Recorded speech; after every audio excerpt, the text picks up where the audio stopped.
하나님의 말씀은 요한복음 16장 33절입니다. 다 함께 합독하시겠습니다. 시작. 이것을 너희에게 이르는 것은 너희로 내 안에서 평안을 누리게 하려 함이라. 세상에서는 너희가 환난을 당하나 담대하라. 내가 세상을 이겼노라. 아멘. 하나님은 우리 성도님들이 담대하기를 원하십니다. 담대하기를 원하시는 것은 담대할 수 있는 영적 실상을 알아야 담대할 수 있습니다. 이 세상을 영적으로 보셔야 하는 시각이 있어야 되고, 또 하나는 이 세상의 통치자, 왕, 주권자가 누구인가를 알아야 합니다. 그것은 바로 예수께서 만왕의 왕이요 만주의 주요, 이 세상의 모든 악한 영적 존재의 우두머리인 마귀를 심판하고 마귀의 모든 권세, 마귀를 박멸하고 마귀의 일을 멸하는 그러한 분이시라는 것을 분명히 아셔야 됩니다. 예수께서 친히 오늘 본문에 말씀하셨습니다. 이것을 너희에게 이르는 것은 너희로 내 안에서 평안을 누리게 하려 함이라. 세상에서는 너희가 환난을 당하나 담대하라. 내가 세상을 이겼노라. 여기서의 세상은 예수를 불신하고 적대적으로 여기고 심지어서 죽이는 유대인들을 포함한 세상 불신하는 사람들을 포함한 것으로 여기시면 됩니다. 그리고 그 이면에 이 세상 임금을 심판했다는 거예요. 이 세상 임금의 권세를 박멸한 겁니다. 요한복음 12장에 예수께서는 자신이 십자가에 못 박혀 피 흘려 죽는 죽음이 가까운 것을 아시고 말씀하시기를, 요한복음 12장 32절에 이제 이 세상에 대한 심판이 이르렀으니 이 세상의 임금이 쫓겨나리라, 이렇게 말씀합니다. 우리 성도님들이 육신적으로 세상에서 세상의 지식과 권력과 명예와 어떤 경험을 가지고 담대하라고 예수께서 말씀하신 것이 아니라 영적 그 실상을 알고, 그리고 이 세상의 주관자, 통치자, 또 만왕의 왕인 예수를 알고 예수가 이 세상을 이겼다고 하는 이 사실을 알고 담대하라는 겁니다. 자, 오늘 요한복음 16장 16절부터 33절의 내용은 많이 어려워요. 그러나 오늘 설교를 통해서 잘 들으시고 성경을 읽고 예수께서 하신 말씀과 행하신 것을 잘 보시면 좋겠습니다. 예수께서 이제 자신이 죽으시고 부활하시고 아버지께로 갈 것을 염두에 두고 제자들에게 이 모든 실상들을 다 이야기하고 그들에게 위로를 주기 위해서 이 제자들 앞에서 조금 있으면 너희가 나를 보지 못하고 조금 있으면 너희가 나를 보리라. 이 이야기를 제자들이 성령을 받지 않았기 때문에 이해하지 못합니다. 그것은 조금 있으면 너희가 나를 보지 못하고 또 조금 있으면 나를 보리라고 하는 것은 예수의 죽음과 부활을 염두에 두고 예수께서 말씀을 하시는 것인데, 이 제자들 중에 서로 예수께서 우리에게 말씀하신 그 내용 중에서 조금 있으면 나를 보지 못하고 조금 있으면 나를 보리라, 보지 못할 것이고 또 볼 것이다, 이게 지금 무슨 말씀인가? 그리고 내가 아버지께로 가신다고 하는 이 말씀이 무엇인가? 그리고 조금 있으면이라고 하는 말이 무슨 말인가? 무슨 말씀 하시는지 이해를 못하겠다. 자, 이 자리에 계신 분 중에서 성령 받고 예수의 죽음과 부활과 승천하시는 이 예수에 대한 믿음이 있는 분들은 이해하겠지만, 제자들은 예수의 죽음의 의미도 모르고 부활의 의미도 몰라요. 모르는 이 제자들에게 말씀한 거예요. 조금 있으면 너희가 나를 보지 못하고 조금 있으면 나를 보리라. 우리 이 자리에 계신 분 중에서도 이 제자들과 같이 잘 이해가 안 되는 분은 잘 들으셔야 돼요. 이게 수치가 아닙니다. 오늘 예수의 이 말씀을 제자들과 같이 제대로 듣고 믿으시라는 거예요. 예수의 죽음과 예수의 부활을 오늘 말씀하시는 겁니다. 예수께서 자신의 죽음과 부활, 그리고 부활 이후에 제자들에게 어떠한 놀라운 결과가 있을 것인가? 예수께서 지금 말씀하신 것 이상으로 설명할 수가 없어요. 그러니 저 역시도 예수의 이 말씀을 그대로 전해야 되는 거예요. 이것 외에 예수의 죽음과 부활 이후에 어떤 결과가 있을 것인가 어떻게 설명합니까?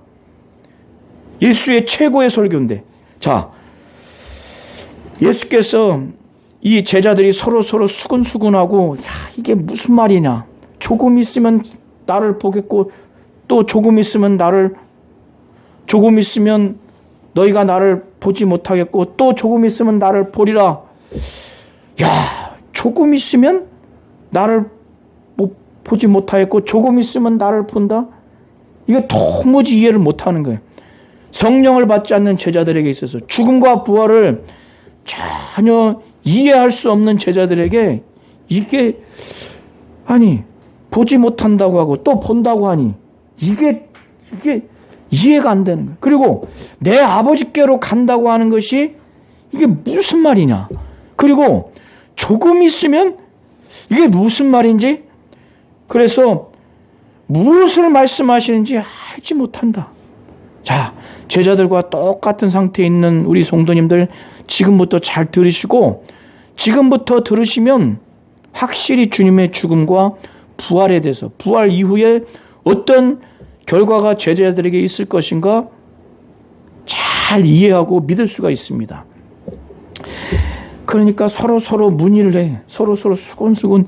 야, 모르겠다. 못 알아듣겠다. 그러니까 예수께서 이 제자들이 지금 서로 수근수근 하는 걸 다 알아. 뭐가 걸리는지. 그리고 그들 가운데 이거 예수께 좀 여쭤봐야 되겠다. 문의 좀 해야 되겠다. 그것까지 다 알아요. 그러니까 19절에 보면은 예수께서 그 묵구잠을 아시고 내 말이 조금 있으면, 내가 너에게 지금 한 말이 이게 다 걸려서 내 말이, 곧 내가 한 말이 조금 있으면 나를 보지 못하였고 조금 있으면 나를 보리라 함으로 서로 문의하냐? 그러시면서 아주 예수의 죽음과 부활을 성령 받지 않고는 이걸 어떻게 설명할 길이 없어요. 이건 예수의 죽음과 부활을, 그리고 부활 이후에 승천하시고 아버지께로 간다고 하는데, 자, 이 세상의 육체를 갖고 있는 존재가 갖고 있는 생명과 죽음을 초월해서 생각할 수가 없어요. 자, 우리 성도님들도 생각해 보세요. 이 제자들의 이해할 필요가 없는데 이 입장에 서 보세요. 육신을 갖고 있는 존재에 육신의 오감, 육신이 갖고 있는 경험, 육신이 갖고 있는 능력, 육신이 갖고 있는 지식의 세계를 초월한 지금 말씀을 하는데 그거 어떻게 생각을 해요?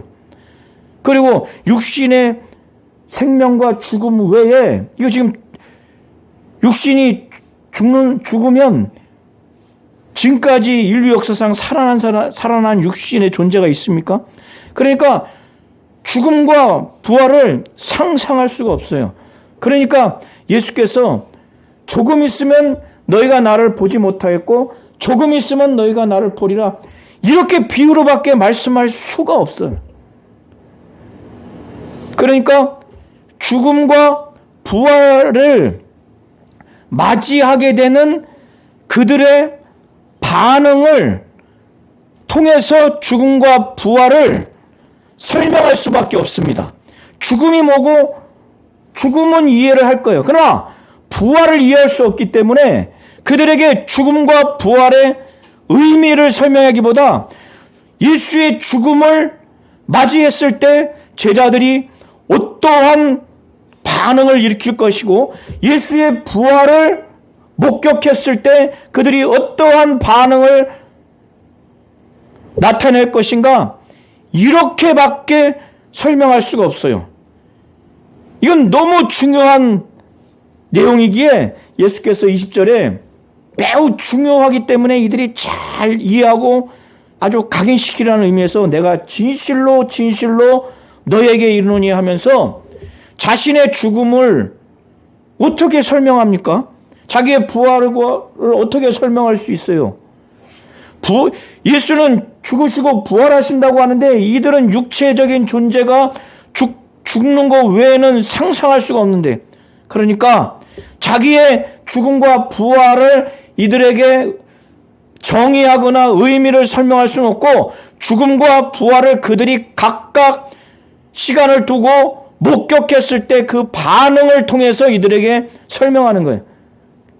근데 이 내용이 너무 중요하기 때문에 내가 너희에게 진실로 진실로 너에게 이르노니 하면서 예수의 죽음을 목격했을 때, 십자가에 못 박혀 피 흘려 죽는 죽음을 그들이 목격했을 때 정말 애통하고 막 곡할 수밖에 없는 그 반응을 말합니다. 너희는 곡하고 애통하겠으나 세상은 기뻐할 것이다. 유대인들 이단의 괴수로 몰았기 때문에 유대 종교 지도자들은 아주 예수를 죽이고자 항상 모의를 했기 때문에 예수가 죽은 다음에 그들은 기뻐한다는 거예요. 그런데 제자들은 곡한다는 겁니다. 곡해요. 이 세상에서 가장 애통하고 곡한 죽음이 뭡니까? 사랑하는 부모님이, 사랑하는 배우자가, 사랑하는 자식이 죽었을 때 그 곡함과 애통함은 이루 말할 수 없는데 제자들이 예수의 죽음을 설명할 때 그 죽음을 목격했을 때 그 반응을 두고 말하는 거예요. 그런데 너희는 근심하겠으나, 이 원어의 의미는 고통을 말하는 겁니다. 20절 후반절에 너희는 근심하겠으나, 고통하겠으나 너희 근심이, 너희 고통이 도리어 기쁨이 되리라. 그러니까 예수의 죽음과 부활을 향한 각각 제자들과 세상의 반응을 말씀하면서 너희들은 곡하고 애통하겠지만 너희는 그 고통이 도리어 이제 기쁨이 되리라고 설명을 하시면서, 야, 이 고통과 이 기쁨을 예수께서 이 세상의 비유를 가지고 제자들에게 설명할 수밖에 없어요. 고통과 기쁨이 연결되어 있는 사건이 뭡니까? 예수께서 가장 설명하시는 비유가 뭐냐면 산모의 잉태하는 고통과 잉태 후에 아이를 얻었을 때 그 기쁨, 이거 가지고밖에 설명할 수가 없는 거예요. 그래서 예수의 죽음을 목격했을 때 제자들은 애통하고 곡할 수밖에 없는 그 고통이 있지만은 예수의 부활을 목격했을 때 그 기쁨이 너무 크기 때문에 이 기쁨은 세상에 어떠한 존재도 빼앗을 수가 없습니다. 그래서 여자가 해산하게 되면은 이제 막 산통해서 고통스럽잖아요. 그때가 돼서 여기서 근심은 그냥 적당한 괴로움이 아니라 아까 말씀드린 것처럼 고통이에요. 저를 포함한 남자분들은 이 고통을 알 수가 없죠. 조금 이해하려면 담석을 심하게 앓는 고통이 그 산통을 고통이라고 합니다. 제가 그거를 주기적으로 겪어봤는데 택시 타고 병원에 실려가는데 택시가 도로를 가는데 그 도로 지면 자체가 고통스럽더라고. 제가 담석이 있었는데 너무 고통스러워요. 그래서 또 한 번은 응급실에 가서 진통제를 맞지 않으면 견딜 수가 없어. 그나마 남자가 겪을 수 있는 고통, 그 고통이라는 거예요. 여인이 산통하다가 죽지 않습니까? 얼마나 고통스러우면. 그런데 그 고통이 지나서 아이가 나오면 시간이 지나서 너무너무 기뻐서 그 산통의 고통을 기억하지 못한다는 거예요. 그 고통이 너무 고통스러운데 이 아이를 낳은 이 기쁨, 사람이 낳은 기쁨. 그래서 예수는 이 세상에서 연결된 그 감정의 상태, 가장 고통스러움과 가장 큰 기쁨이 연결된 사건, 산모가 아이를 낳을 때 그 해산하는 고통과 그 낳았을 때 너무너무 사랑스러운 아이를 봤을 때 사람 난 그 기쁨으로 인해서 그 고통을 잃어버리는 이 기쁨을 가지고 예수의 죽음과 부활을 비유로 설명한 거예요. 그래서 21절에 그 비유를 들면서 22절에 지금은 너희가 근심하나 고통스러우나 내가 다시 너희를 보리니 부활 후에 보리니 너희 마음이 기쁠 것이요 너희 기쁨을 빼앗을 자가 없다는 거예요. 자, 예수의 죽음을 보고 애통하고 곡하고 너무너무 고통스러운 산모가 산통을 하다가 죽는 경우도 있지 않습니까? 그럴 만큼 예수의 죽음을 보고 고통만 느끼고 애통하고 곡하면은 믿음이 있는 게 아니에요. 그 다음에 예수의 부활에 대한 믿음이 있어야 예수의 부활이 얼마나 기쁜지 제자들에게는 예수께서 말씀하는 거야. 그 기쁨이 너무너무 크니까 이 세상에 어떤 사람도 어떤 사건도 어떤 영적 존재도 예수의 부활을 목격하고 그 예수의 부활하신 예수를 본 기쁨, 그 믿음의 기쁨을 빼앗을 수가 없다는 거예요. 아이를 낳을 때 너무너무 고통스럽지만 너무너무 기쁜 내 아이가 나온 그 기쁨을 누가 그걸 빼앗을 수 있습니까? 수십억 준다고 그걸 바꿀 수 있어요? 어떤 사건이 있다고 해서 그 아이 하나만 있으면 다 피로도 가서지고 그러지 않습니까? 어릴 때, 날 때만은. 예수께서 이 비유를 통해서 말씀하신 거예요. 부활 이후에 그날에는 너희가 아무것도 내게 묻지 않을 것이라는 거예요. 지금은 야, 이게 조금 있으면 나를 보지 못하겠고 조금 있으면 나를 본다고 하니까 이게 무슨 말이야. 보지 못하고 하고 또 본다고 하는 이게 지금 무슨 말이지? 내가 아버지께로 간다고 이게 무슨 말이지? 그리고 조금 있으면 이게 지금 무슨 말이지? 그래서 예수께 묻고자 이거 예수께 물어봐야 되겠다. 여쭤봐야 되겠다. 자기들끼리는 해결 안 되니까. 그런데 부활 이후에는 예수께서 말씀하신 게 이거였구나. 그날에는 부활 이후에는 너희가 아무것도 내게 묻지 아니하리라.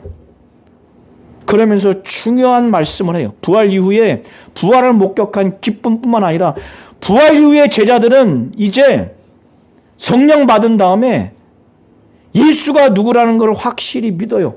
예수가 하나님이고 하나님의 아들이라는 것과 우리의 죄를 짊어지시고 우리의 죄를 담당하시고 죽으시고 그는 의인이시기에 하나님이 성령으로 부활하게 하신 예수, 성령이 그들에게 임한 다음에는 그들이 이제 예수의 이름으로 아버지께 막 기도할 수 있는 그 기쁨, 아버지가 예수의 이름으로 기도하는 그들에게 응답해 주시는 그 기쁨이 부활을 목격한 그 기쁨과 이제 예수의 이름으로 아버지께 직접 기도할 수 있구나.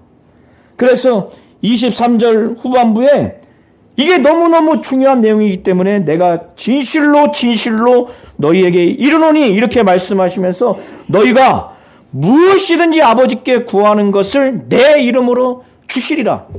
예수가 부활한 후에 예수가 부활하고 성령 받은 다음에 제자들은 부활하신 예수에 대한 믿음이 있어요.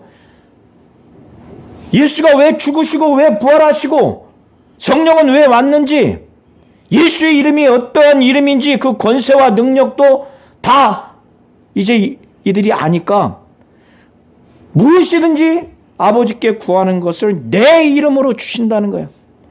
예수의 이름을 빙자하고 하나의 도구로 수단으로 여기는 자들에게는 예수의 이름으로 하나님 아버지가 기도하는 걸 응답하지 않습니다. 예수의 이름으로 기도한다는 것은 예수 자체와 예수 이름은 분리할 수가 없어요. 예수의 이름, 예수의 존재, 이거는 예수가 지니고 있는 모든 것들을 그 이름에 다 갖고 있는 거예요. 우리 성도님들도 이름과 나를 분리할 수 있습니까? 나는 사랑한다고 하면서, 나는 권위를 인정한다고 하면서 내 이름은 거기다가 욕하고 내 이름은 무시하고 하면은 그게 맞습니까? 안 맞죠. 내 이름은 나를 그대로 나타내 주는 거예요. 이 세상에서도.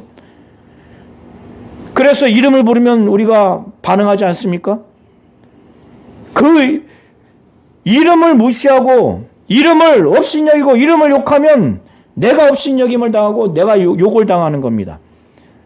그래서 예수의 이름은 예수 자체를 말하는 것이고 예수의 권위와 예수의 명예와 예수의 능력과 예수의 성품이 다 그 이름에 담겨 있어요. 이것을 알고 믿고 의지하는 차원에서 예수 이름으로 기도하라는 거예요. 예수 이름으로 바로 하나님이 응답한다는 겁니다. 그러시면서 예수께서 지금까지는 너희가 내 이름으로 아무것도 구하지 아니하였으나 구하라 그러면 받으리니 너희 기쁨이 충만하리라.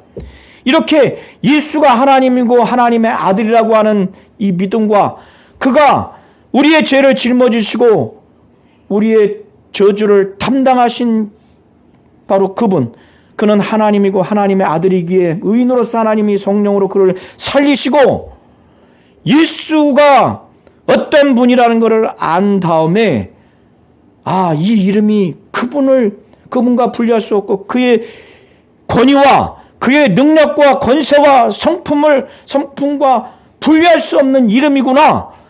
이걸 아는 자가 이 이름으로 하나님께 기도했을 때 하나님이 응답해 주신다는 거예요. 그러면 지금까지는 이들이 예수의 이름으로 기도하지 않았어요. 구약의 어떠한 선지자, 왕, 사사도 예수 이름으로 기도한 자들이 단 한 사람도 없습니다. 그런데 이제 제자들에게 그 이름으로 기도하라는 거예요. 그러면 하나님 아버지가 그걸 응답해 주신다는 거예요.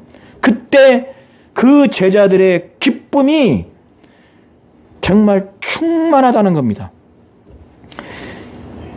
예수께서는 지금까지 부활한 다음에 이 제자들이 어떤 반응, 어떠한 특권을 얻을 것인가를 말씀했어요. 부활한 예수를 목격하면 정말 기쁜데 이 기쁨을 빼앗을 자가 없을 정도로 부활한 예수를 보고 믿는 그들에게 기쁨이 충만할 거라는 거예요. 그리고 예수의 이름으로 기도할 수 있고 기도했을 때 하나님이 응답해 주신다는 거예요.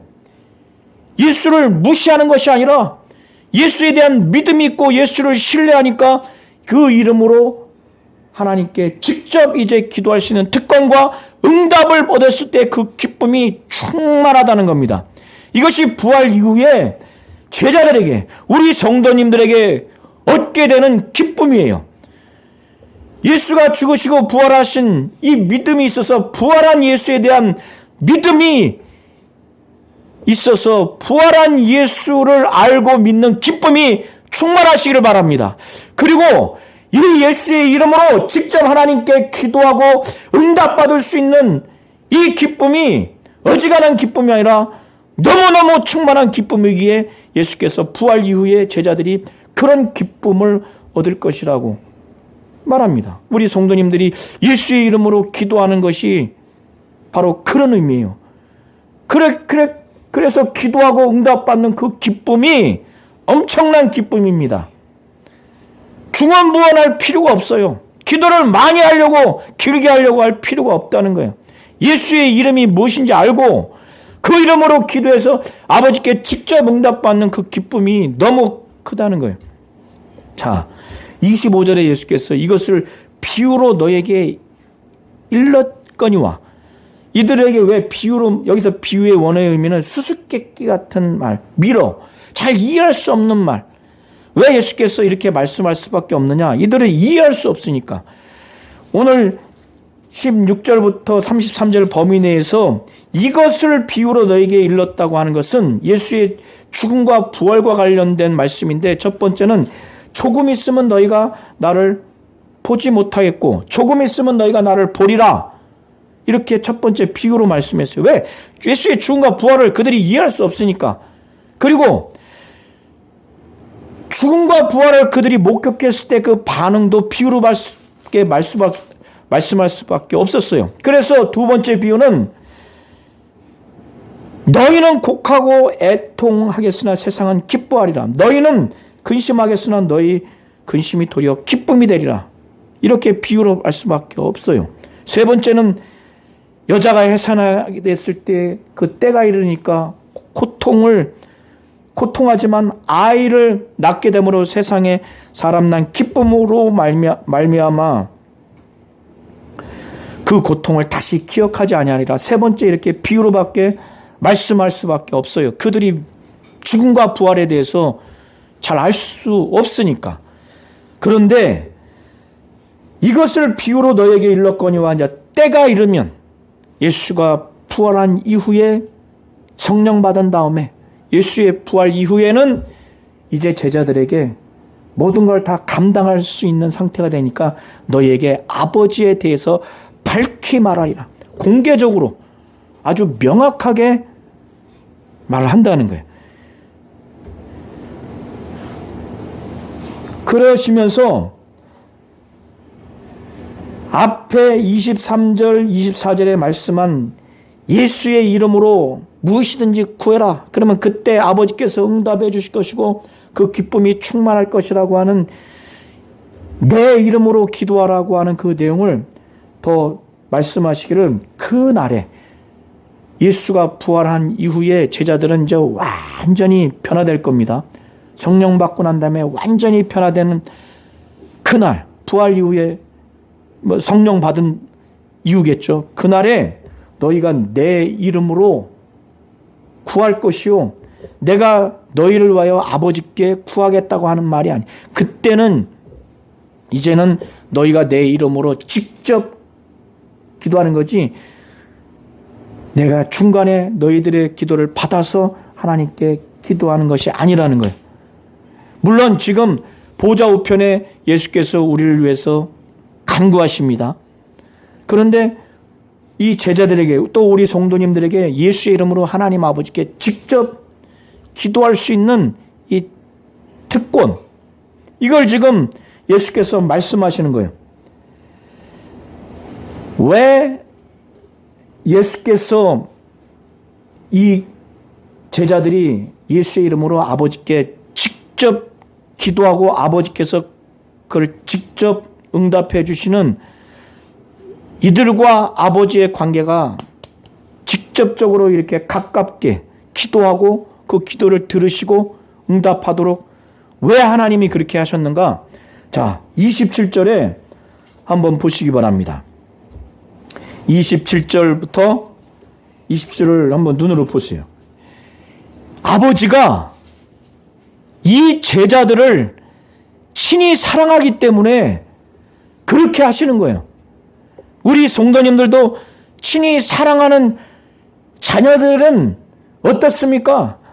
직접 소통을 하잖아요. 직접 요구사항을 듣고 요구사항을 들어주고. 그런데 아버지가 왜 이들을 사랑하는가? 제자들을 친히 사랑하는가? 이 제자들이 아버지가 보낸 예수에 대한 그 자세와 태도가 아버지 볼 때 너무너무 만족스러운 거예요. 예수를 이 제자들이 사랑해요. 그리고 예수에 대한 믿음이 있어요. 어떤 믿음인가? 예수가 하나님께로부터 온 거를 유대인들은 믿지 않는데 이 제자들은 믿어요. 우리 모든 성도님들도 여기서 잘 아셔야 돼요. 예수를 사랑하지 않고 예수에 대한 믿음이 없는데 무작정 예수 이름으로 기도한다고 해서 응답되는 게 아닙니다. 예수를 정말 하나님이 감동하실 정도로 사랑하셔야 됩니다. 그리고 이 예수에 대한 믿음이 있어야 돼요. 예수가 이 땅에 온 존재다. 성인 중에 하나다. 그렇게 믿으면 암만 평생 하나님을 부르고 입으로 하나님이라는 단어를 부르고 마음으로 하나님을 사랑한 것 같이 해도 듣지를 않아요. 이슬람교도 아무리 기도를 해보라 이거예요. 유대교 아무리 기도를 해보라 이거예요. 예수가 하나님 아버지로부터 보냄받은 이 예수를 믿지 않으면 예수에 대한 믿음이 있는 게 아닙니다. 우리 모든 성도님들도 이 두 가지에 대한 예수에 대한 반응이 있어야 하나님 아버지가 기도에 응답하시는 거예요. 직접. 그 누구도 예수를 직접 하나님께 기도할 수 있는 자격이 없습니다. 그러시면서 예수께서는 내가 아버지에게서 나와서 세상에 왔고 다시 세상을 떠나 아버지에게로 가노라. 자기의 공생의 사역 전반을 딱 한 말씀으로 말씀해요. 이거 대단히 중요합니다. 예수 당시에도 예수라는 이름을 가진 자가 많아요. 지금도 자칭 예수라고 하는 자들이 많죠. 그 모든 역사상 예수라고 하는 자들이 하나님 아버지로부터 와서 세상에 와서 세상에서 떠나서 아버지께로 간 예수가 누가 있는가? 우리가 믿는 예수는 바로 그런 예수예요. 그 예수의 공생애를 이렇게 알지 못하면, 그런 예수를 믿지 않으면 우리의 믿음은 헛것입니다. 우리는 구원을 받을 수가 없어요. 그래서 이 땅에 어떠한 교주, 이만희 수수료가 보혜사라고 그러죠. 저 하나님의 교회, 어떤 이단 종교에도 자기들이 신적 존재라고 말하죠. 그들에게 물어보세요. 아버지에게서 나와서 세상에 왔고 세상에 와서 아버지에게로 간 존재인지. 다 적그리스도요, 이단 교주입니다. 예수가 자신의 전생의 삶을 딱 한마디로 28절에 말해요. 그런데 29절부터 한번 33절을 큰 목소리로 한번 합독하시겠습니다. 자, 29절부터 33절 큰 목소리로 합독하시겠습니다. 시작. 제자들이 말하되 지금은 밝히 말씀하시고 아무 비유로도 하지 아니하시니 우리가 지금에야 주께서 모든 것을 아시고 또 사람의 물음을 기다리시지 않는 줄 아나이다. 이로써 하나님께로부터 나오심을 우리가 믿사옵나이다. 예수께서 대답하시되 이제는 너희가 믿느냐? 보라, 너희가 다 각각 제 것으로 흩어지고 나를 혼자 둘 때가 오나니 벌써 왔도다. 그러나 내가 혼자 있는 것이 아니라 아버지께서 나와 함께 계시느니라. 이것을 너희에게 이르는 것은 내 안에서 평안을 누리게 하려 함이라. 세상에서는 너희가 환난을 당하나 담대하라. 내가 세상을 이기었노라. 아멘. 자, 예수께서 25절에 이것을 너에게 비유로 일렀거니와 때가 이르면 다시는 비유로 너에게 이르지 않고 아버지에 대한 것을 밝히 이르리라. 때가 이르면, 이 말씀을 하셨는데 제자들은 지금 그렇게 말씀하신 것으로 이들이 이해를 합니다. 어떤 근거로? 28절에 내가 아버지에게서 나와 세상에 왔고 다시 세상을 떠나 아버지로 가노라. 이 말씀을 하시니까 예수는 때가 이르면, 부활 이후에 말씀하실 것으로 그렇게 25절에 기록되어 있는데, 이들은 아버지에게서 나와서 세상에 왔고 다시 세상을 떠나 아버지에게로 가노라. 이 말씀을 딱 하신 거 보니까 이건 비유도 아니고 하니까 29절에 제자들이 말하는 거예요. 지금은 밝히 말씀하시고 28절의 내용을 두고 말하는 겁니다. 아무 비유로도 하지 아니하시니 우리가 지금에야 주께서 모든 것을 아시고 또 사람의 물음을 기다리지 않는 줄 아나이다. 사람의 물음을 기다리지 않는 줄을 안다고 하는 것은 사람이 어떤 거를 묻고 그래서 그 이후에 그 묻는 것을 대답하지 않냐고 미리 모든 것을 전제하시니까 알고 그 묻고자 하는 것을 대답하신다고 하는 이런 의미예요. 그러니까 28절의 이 말씀을 갖고 이들이 조금 오바를 하고 있는 거예요. 자, 그러면서 이로써 그들이 이제 결론을 내린 거예요. 하나님께로부터 나오심을 우리가 믿사옵나이다. 그런데 예수는 뭐라고 말씀하시면 이제는 너희가 믿느냐? 너희가 확실히 믿느냐? 이런 긍정적인 지금 질문이 아니라 진짜 믿어? 약간 부정적인 거예요. 그러시면서 32절에 그들은 하나님께로 온 분입니다. 그래 우리가 이제는 믿습니다. 예수가 자신이 아버지에게서 나와서 세상에 왔고 세상을 떠나 아버지에게로 간다. 이 말씀 때문에 비유로 말씀하지 않냐고 이제 밝히 말씀하시는 걸 보니까 우리가 지금에서야 주께서 모든 것을 아시고 사람의 물음을 기다리지 않는 줄 알았습니다. 그래서 이로써 우리가 하나님께로부터 나오심을 믿사옵나이다. 너희가 진짜 믿느냐? 진짜 믿음이 없다는 것을 말씀하시면서 보라, 너희가 다 각각 제 곳으로 흩어지고 나를 혼자 둘 때가 오나니 벌써 왔도다. 이들이 예수가 붙잡힌 다음에 전부 다 도망갑니다. 그때가 이제 왔다는 거예요. 그러나 예수는 그때가 이를지라도 아버지께서 나는 혼자 있는 것이 아니라 아버지께서 나와 함께 계신다. 이 말씀을 합니다. 자, 33절 읽고 마치겠습니다. 자, 큰 목소리로 시작. 이것을 너에게 이르는 것은 너희로 내 안에서 평안을 누리게 하려 함이라. 세상에서는 너희가 평안하나 담대하라. 내가 세상을 이기었노라. 예, 이것을 너희에게 이르는 것은 너희로 내 안에서 평안을 누리게 하려 함이라. 여기서의 직접적인 것은 너희가 다 각각 제 곳으로 흩어지고 나를 혼자 둘 때가 벌써 왔도다. 그들은 예수에 대한 믿음을 얘기했지만 아니, 너희들은 다 각각 제 곳으로 흩어질 거야. 더 넓게는 이 고별 강화를 두고 볼 수도 있지만 직접적으로는 이 말씀을 했을 때 이들이 얼마나 충격받았겠습니까? 얼마나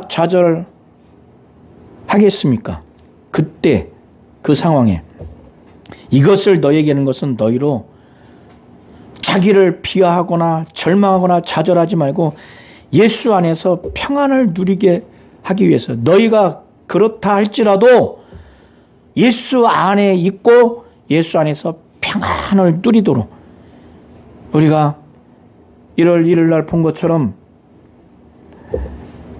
요한복음 21장 보면은 예수께서 저주하고 맹세하면서 부인했던 베드로에게 나타나서 내가 나를 사랑하느냐? 이 사람들보다 나를 더 사랑하느냐? 내가 나를 사랑하느냐? 자신을 사랑하는 것에 대해서 3번 베드로에게 질문하지 않습니까? 예수 안에서 평안을 누리게 하기 위해서. 그러면서 평안을 누리게 하는 그 이유, 그 근거는 뭐냐? 누가 세상에서 예수 안에서 평안을 줄 수 있겠어요? 예수의 예수. 그 예수가 어떤 분인가? 앞으로 제자들에게 엄청나게 핍박과 박해, 목숨까지 죽이게 되는 그 심한 박해를 당하는 그들에게 예수 안에서 평안을 줄 수 있는 게 바로 예수예요. 그 예수가 세상을 이겼기 때문에 이 세상 임금을 심판했고 마귀를 박멸하고 마귀의 일을 없이 할 예수, 마귀의 권세를 완전히 무력화시키는 예수, 그 예수가 세상을 이겼기 때문에 그런 겁니다. 자, 우리 성도님들은 가정이든 직장이든 패배감으로 살아가지 마시기 바랍니다. 육신이 갖고 있는 어떤 지식, 경험, 육신이 갖고 있는 건강, 육신이 갖고 있는 경제력, 정치적인 지위, 영향력, 이런 것으로 보면 비교할 사람들이 너무 많죠. 비교도 안 될 대단한 사람들이 많죠. 낙심하고 절망하고 좌절하고, 그렇게 되면 이 예수의 말씀이 들리지 않습니다. 영적으로 보시라는 거예요. 세상을 이긴 이 예수 안에서 평안을 누리려면 이 예수가 세상을 이긴 분이라는 걸 분명히 알고 환난을 당하지만은 담대하라는 거예요. 왜? 예수께서 세상을 이겼기 때문에. 이거를 붙잡지 않으면은 영적으로 이 마귀와 귀신과 악령들에게 심령이 눌려서 이 세상을 이긴 예수가 주는 담대함, 예수 안에서 누리는 평안을 누릴 수가 없는 겁니다. 하나님은 세상을 이긴 예수를 알고, 그래서 환난을 당하다 할지라도 예수 안에서 우리 성도님들에게 평안을 줄 거예요. 그러니 세상을 이긴 예수를 의지해서 담대한 우리 성도님들과 가정과 온 교회가 되시기를 예수의 이름으로 축원합니다.